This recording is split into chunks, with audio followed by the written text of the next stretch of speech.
Have you ever wondered where all the energy you need to move, to think, and even to watch this video comes from?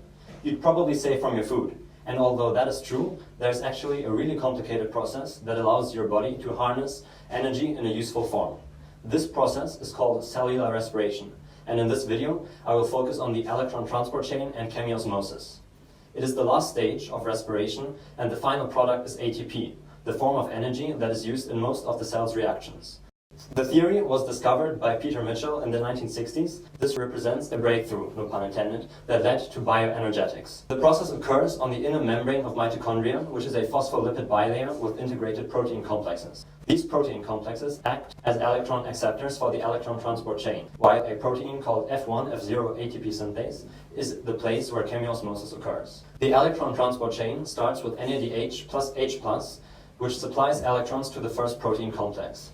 This is the reduced form of NAD that was reduced in the Krebs cycle, which means it has gained electrons and hydrogen ions, or protons. Electrons move down along the chain of redox centers of the first protein complex.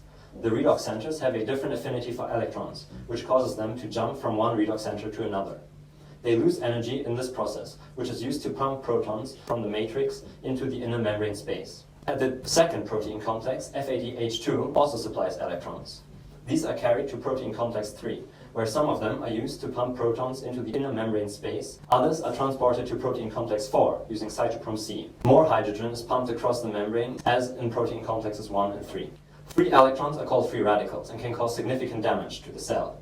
To prevent this, once the electrons arrive at the end of the chain, they bond with hydrogen ions and oxygen, creating H2O, or water. Interestingly, 12% of a human's water supply comes from this reaction. Some animals living in deserts, such as the kangaroo rat, can meet nearly all their water needs through this reaction. Hydrogen ions build up in the inner membrane space due to the pumping of the electron transport chain. Due to the concentration gradient between the matrix and the inner membrane space, the hydrogen ions diffuse back into the matrix, and the only way they can do it is through the ATP synthase protein. This protein uses the energy from the moving hydrogen ions to bond ADP and inorganic phosphate, or PI, to synthesize ATP. This process is similar to a power plant that generates electricity from the rotation of a turbine. ATP synthase uses the energy of moving protons to rotate its protein subunits and generate ATP, which is the final product of this entire process. The number of ATP that is produced from one glucose molecule in the electron transport chain in chemiosmosis is theoretically 34, but is usually lower because sometimes hydrogen ions manage to slip through the membrane, avoiding the ATP synthase.